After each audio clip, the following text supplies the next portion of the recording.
हाँ जी, नमस्कार भी सभी को। कैसे हो सारे? उम्मीद करूंगा सभी बढ़िया हो गए, स्वस्थ हो गए, एकदम बढ़िया एंजॉय कर रहे हो ना। तो पहले तो सभी को मेरी तरफ से और पूरे YouTube अपने biology king bye Narendra Kumar YouTube के चैनल की तरफ से, रवि सर की तरफ से, मेरी तरफ से सभी को दशहरे की हार्दिक शुभकामनाएं। ठीक है, और इस दशहरे के दिन अपनी बुराइयों को त्यागिए और अच्छाइयों को अपनाइए। ठीक है, ध्यान रखना भी सभी को। तो अपने करते हैं शुरू। वैसे तो ये छोटा सा टॉपिक है, बिल्कुल ही बहुत ही छोटा टॉपिक है, लेकिन यहाँ से क्वेश्चन जरूर बचता है, एक क्वेश्चन पक्का कंफर्म। ठीक है, छोटा सा टॉपिक है, ज्यादा बड़ा नहीं है ये टॉपिक। तो करें शुरू? बिल्कुल करते हैं शुरू। टॉपिक का नाम है जी नील हरित शैवाल। नील हरित शैवाल, नील हरित शैवाल, या इसे बोलते हैं, नील को बोलते हैं ब्लू ग्रीन एल्गी। ठीक है भाई, ब्लू ग्रीन एल्गी। इसका एक अन्य नाम और होता है जिसे बोलते हैं साइनोबैक्टीरिया। क्या बोलते हैं प्यारे बच्चों? साइनोबैक्टीरिया। यानी कि यह एक प्रकार का क्या होता है जी? यह एक प्रकार का जीवाणु होता है। क्या होता है जी? एक प्रकार का जीवाणु होता है। तीन बातें आपके सामने मैंने रख दी हैं। इसका कई बार वो सीधा पूछ देता है BGA क्या है, तो आप बोलोगे ब्लू ग्रीन एल्गी, नील हरित शैवाल। यहां पर एक क्वेश्चन और बनता है, शैवालों का अध्ययन। शैवालों का अध्ययन। तो कमेंट सेक्शन में बताया था एक दिन एक बच्ची ने कि सर फाइकोलॉजी, बिल्कुल सही बताया था उसने, लेकिन इसका एक और नाम होता है एल्गोलॉजी। एल्गोलॉजी भी बोलते हैं भाई सवालों का अध्ययन को। ठीक है, ये मैं जो बोल रहा हूं ना, एल्गोलॉजी, फाइकोलॉजी, साइकोलॉजी, ये सारा यहां से क्वेश्चन जरूर आता है अध्ययन से, कि किसके अध्ययन को क्या बोला जाता है। ठीक है, तो ये आपको 4-5 बातें समझ में आ गई होंगी। अब करते हैं अपने शुरू। वैसे तो सारी चीजें पढ़ी हुई हैं, बस हल्का फुल्का बताना है। क्या बताना है कि ये कहां पर पाए जाते हैं, यानी कि शैवालों का जो आपका, ये एक प्रकार के शैवाल होते हैं। क्या होते हैं? एक प्रकार के शैवाल, यानी कि ये शैवाल भी और जीवाणु भी, इस प्रकार से आप इसे कह सकते हो। है तो शैवाल की प्रजाति, लेकिन ये जीवाणु की तरह होती है। ठीक है, निवास कहां पर पाए जाते हैं ये? ऑक्सीजन उत्पादक, यहां पर ऑक्सीजन हो या ऑक्सीजन बनानी हो, और प्रकाश संश्लेषी स्थान, जहां पर फोटोसिंथेसिस करना संभव हो और जहां पर ऑक्सीजन बनाना भी क्या हो? संभव हो। फोटोसिंथेसिस यानी कि प्रकाश संश्लेषण जहां पर होगा ना, वहां पर ये पाए जाएंगे। कौन? साइनोबैक्टीरिया। तो सीधी सी बात है, लगभग सभी स्थानों पर ये पाए जाते हैं। ठीक है, सभी स्थानों पर पाए जाते हैं, ये बात आपके लिए मोस्ट इंपॉर्टेंट है। जीवाणु सभी स्थानों पर पाए जा रहे थे ना, तो ये भी एक प्रकार का जीवाणु का एक प्रकार है, तो ये भी सभी स्थानों पर आपके पाए जाएंगे। स्क्रीनशॉट लो इसका, 1 मिनट। सॉरी भाई, क्षमा चाहेंगे, थोड़ा सा गैप हो गया था। चलिए करते हैं शुरू।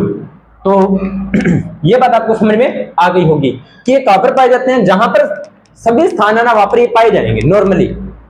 जैसे जल में पाए जा सकते हैं, स्थल पे पाए जाते हैं, जहां पर ऑक्सीजन और प्रकाश संश्लेषण उपस्थित होंगे वहां पर ये पाए जाएंगे। ठीक है, पहली बात आपको समझ में आ गई होगी। यह बहुकोशिकीय भी हो सकते हैं और एक कोशिकीय भी हो सकते हैं, यानी कि ये जो साइनोबैक्टीरिया है ये बहुकोशिकीय भी हो सकते हैं और एक कोशिकीय भी हो सकते हैं। इनकी जो कोशिका भित्ति है वो पादप की कोशिका भित्ति के समान होती है। लो जी, यहां से अब आपके 2 क्वेश्चन तैयार हो गए हैं। पहला क्वेश्चन क्या, मैंने क्या बोला है कि इनकी कोशिका भित्ति, किनकी? साइनोबैक्टीरिया की कोशिका भित्ति। कोशिका भित्ति, चलो अपने कोशिका बना दे, साथ के साथ बनाने का प्रयास करते हैं। क्या क्या बनेगा ये, इसका मान लीजिए साइनोबैक्टीरिया कोशिका भित्ति।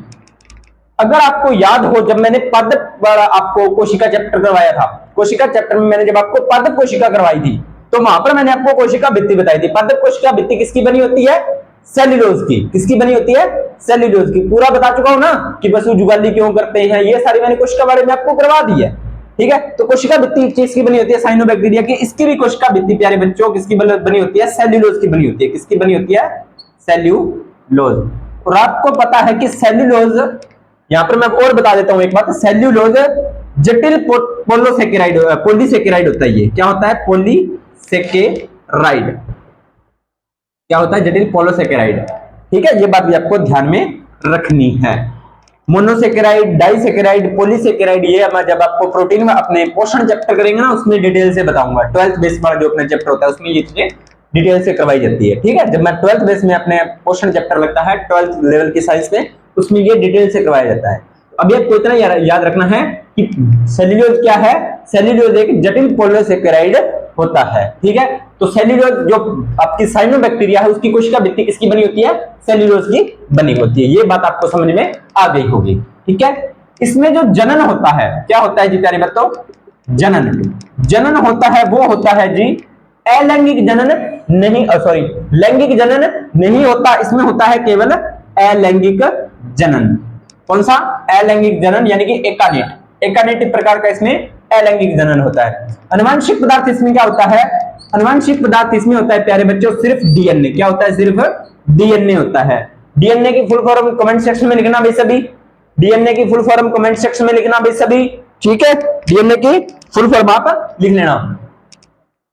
अब देखिए कुछ जो साइनोबैक्टीरिया होते हैं वो नाइट्रोजन स्थिरीकरण का भी काम करते हैं। किसका काम करते हैं, नाइट्रोजन स्थिरीकरण। अब आप बोलोगे कि सर नाइट्रोजन स्थिरीकरण क्या है, बहुत बार करवा चुका हूं भाई, बार बार करवाने का कोई फायदा तो है नहीं। आपको पता है वायुमंडलीय नाइट्रोजन का नाइट्रेट और नाइट्राइट में बदलना नाइट्रोजन स्थिरीकरण होता है।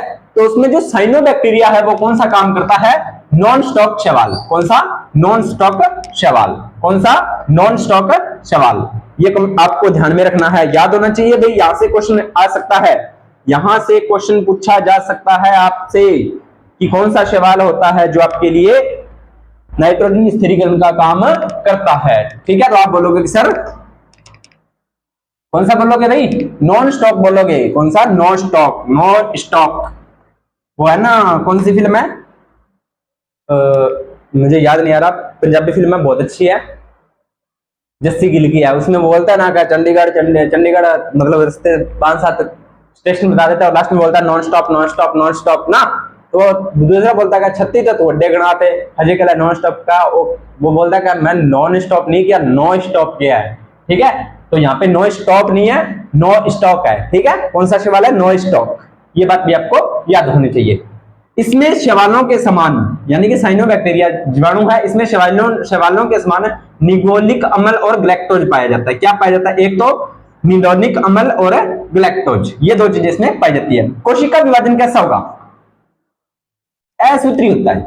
अब देखो सीधी सी बात है, बार बार एक ही चीज करवाने का कोई मजे वाली बात है नहीं, फिर भी बता देता हूं।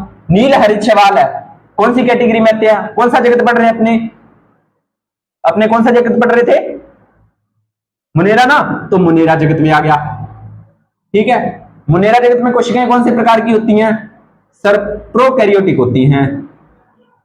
तो प्रोकैरियोटिक होती हैं, तो प्रोकैरियोटिक में पुराना केंद्र यानी कि अविकसित केंद्र। अब केंद्र की पूरा विकसित नहीं है, गुणसूत्र है वो सीधे पड़े हुए हैं जीव द्रव्य में। तो कोशिका विभाजन आपको बताया, जब मैंने आपको कोशिका विभाजन करवाया था तो जीवाणुओं में जो मैंने आपको कोशिका विभाजन बताया था वो कौन सा बताया था, असूत्री बताया था। क्लियर होगी बात। अगर लगातार आप क्लासेस देख रहे हो तो आपको दिक्कत नहीं आएगी। जो बच्चे नए जुड़ रहे हैं उनको मैं एक सजेशन दूंगा, जैसे मान लीजिए अब मैंने आपको बता दिया कि मैंने कोशिका विभाजन असूत्री, तो कई बच्चे बोलेंगे सर असूत्री दोबारा बताओ। तो देखो ये सारा बताना संभव नहीं है, तो आप क्या करो, प्लेलिस्ट जाइए, वहां पर जाके कोशिका विभाजन की 4 क्लासें वो देख के आ जाइए। अब जैसे मैंने यहाँ पे सेल्यूलोज के बारे में बताया था, तो आप बोलोगे सर सेल्यूलोज के बारे में बताइए, कोशिका के बारे में बताइए, तो वो 8 क्लासें पढ़ी हैं, आप वो देखकर आइए, सारी चीजें क्लियर होंगी, कोई दिक्कत नहीं आएगी। उसके बाद में कोई डाउट है तो आप मुझसे पूछिए, मैं आपको बताऊंगा जरूर। लेकिन पहले आप अगर मेरे साथ जुड़े तो कंटिन्यूटी क्लासेस देखो, ठीक है। जैसे अपने साइंस को कंटिन्यूटी कर रहे हैं, तो साइंस का परिचय करवा दिया मैंने, उसके बाद में विज्ञान की शाखाएं पहले परिचय करवा दिया, फिर विज्ञान की शाखाएं करवा दी, उसके बाद जीव विज्ञान की शाखाएं करवा दी, ठीक है। जीव विज्ञान की शाखाओं के बाद मैंने कोशिका करवा दिया, कोशिका के बाद में हमको कोशिका विभाजन करवा दिया, विषाणु आपको मैंने मानव रोग वाले में कंप्लीट करवा दिया था, फिर भी मैं हल्की फुल्की बातें आपको मैंने अलग में बता दी थी। उसके बाद में आप देखोगे तो मैंने आपको चौथा चैप्टर आपका मुनेरा जगत शुरू किया था, तो ये मुनेरा जगत अपना आज कंप्लीट हो जाएगा। उसके बाद में अगला चैप्टर अपने उठाएंगे फिजिक्स का, देखते हैं कौन सा चैप्टर है वो देखेंगे अपने। और केमिस्ट्री में रूटीन में चल रहे हैं, अपने रूटीन में चल रहे हैं, यूट्यूब पर सारी क्लासेस पढ़ेंगे, आप इसको देखिए, लगातार कंटिन्यूटी क्लासेस देखोगे ना आप कंटिन्यूटी में, तो आपको सारी चीजें मिल जाएंगी। बस अपनी कंटिन्यूटी को बनाए रखो, पेशेंस और कंटिन्यूटी, बस। अब आपने लाल सागर देखा होगा, तो लाल सागर में जो सागर है, सीधी सी बात है, पानी होगा उसमें, वो लाल होता है किस वजह से, यानी कि लाल सागर का लाल रंग किस वजह से होता है, तो 2 शैवाल होते हैं अभी साइनोबैक्टीरिया के, ट्राइको, नाम याद रखना है, ट्राइकोडेसिथियम और एरेथियम, एरेथियम, ठीक है, ये दो आपको याद रखने हैं, ट्राइकोडेसिथियम और एरेथियम, ठीक है।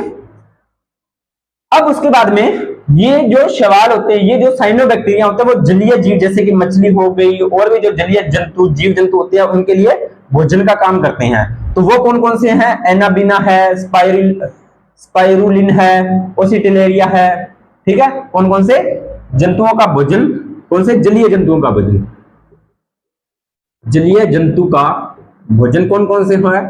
तो आपको याद रखना है, एनाबिना होता है जो जलीय जंतुओं के लिए भोजन का कार्य करता है, स्पाइरुलिन होता है, ओसिटिलेरिया होता है, ओसिटिलेरिया, ठीक है, ये आपको याद रखने हैं।